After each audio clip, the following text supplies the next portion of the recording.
don't get complacent, but yeah, this is all pretty easy. Hardest thing here is probably the entry. yeah. Have you done an entry into moving water? No. This was the plan, but now that I was 30 kilometers into a 70-kilometer wilderness route and staring down a log-jammed creek, I was starting to think that I had bit into more than I had bargained for. To start with, the trip wasn't simple. It had a lot of moving parts. We'd start with e-bikes for 10 kilometers, switch to foot travel, reach a high pass, drop into an alpine creek drainage, hopefully paddle 14 Ks down to the main valley, hitchhike 17 Ks of a forestry road, then e-bike the 10 Ks back to our cars. The route over Coral Pass is known to be tough, and I'd actually turned around on it last year. It's steep terrain that sees very few people. Bottom cliff, you're not getting around to the right without risking a lot of hazard. You're definitely above that. So you're coming across above the lower cliff, and I'm pretty sure you cannot squeak up that spot we had talked about maybe squeaking up before. I was traveling with Dan Durston, one of the most capable wilderness travelers I've met. Trail, the animals will usually take it. I've done one route with him before and was excited to get out with him again. Oh, that is a real scramble on the route. I knew that I was bringing experience to the trip because I'm confident in the mountains, but being on the water was going to put me completely out of my comfort zone.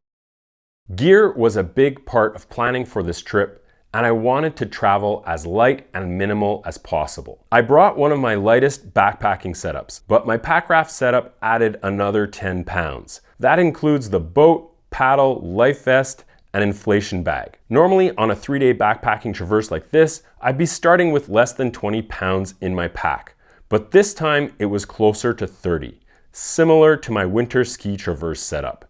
You feel that extra weight on the climbs, and it means that you need to factor in slightly shorter days. For my gear, I have my standard setup for camping. So my X-Mid, just a quilt, a Thermarest mattress, and a few little other odds and ends that I always have. But the big difference here is I have a pack raft, personal flotation device, paddle, then other parts that go with the pack raft.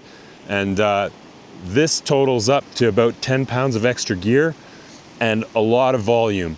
Dan's gear was the absolute minimum. He had the same raft setup as me, minus the bulky life jacket. For that, he had packed a 100-gram inflatable airplane life vest. As a little challenge, he didn't even bring a water bottle, just a small titanium cup to sip water whenever we crossed a stream.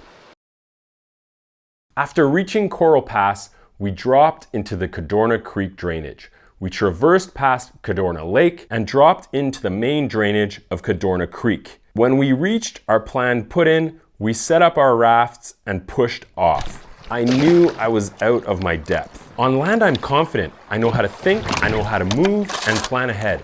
But in the boat, that confidence completely disappeared. That's where the ego check happened and doubt started to set in. The timing for this trip was intentional to match with the spring melt. So the creek was running high. Being in a raft on a small creek with a high flow rate really threw me off. The obstacles came fast and I felt clumsy. I had gone out to practice on a local river, but the hazards weren't the same. Now I was on a small stream that was choked up with strainers and sweepers. The consequences were serious, and I just didn't have the paddling skills or intuition yet.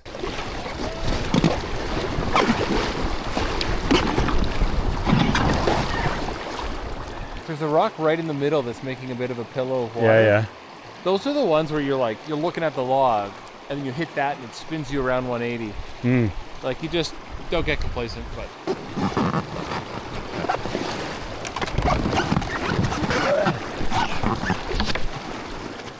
Kind of perfect fun if there's no logs, and then as soon as there's logs, it turns into not fun and danger real quick.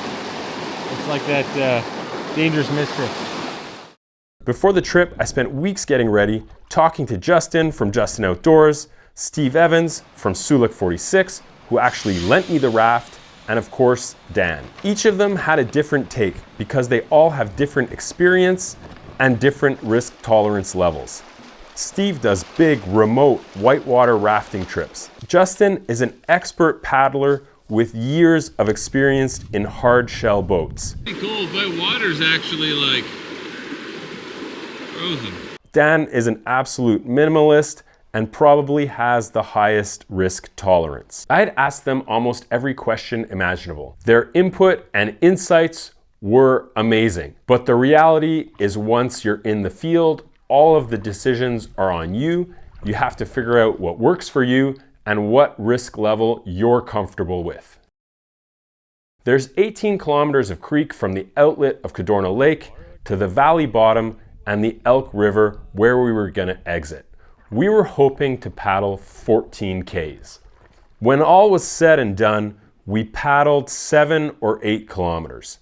Some sections of the creek were calm, but when we got into moving water, logjam after logjam slowed our progress down to a crawl. The last straw was a narrow gorge that was well beyond my skill level and didn't have any safe exits. We opted not to float this. The rest was portaging around obstacles, dragging our inflated boats through thick forest.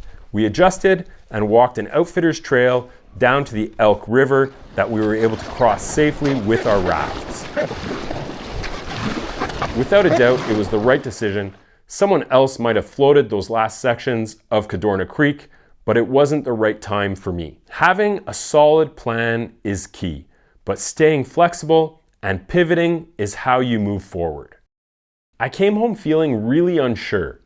Maybe pack rafting isn't for me. There might just be too much risk, and the amount of time it's going to take me to get my skill levels up to where I'd like to be will take too long. But the more I thought about it, the more I realized that's what I'm drawn to and that's what I like.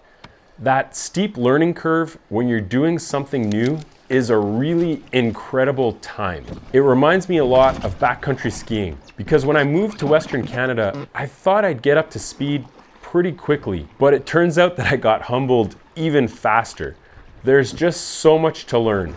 You have to learn how to negotiate the hazards.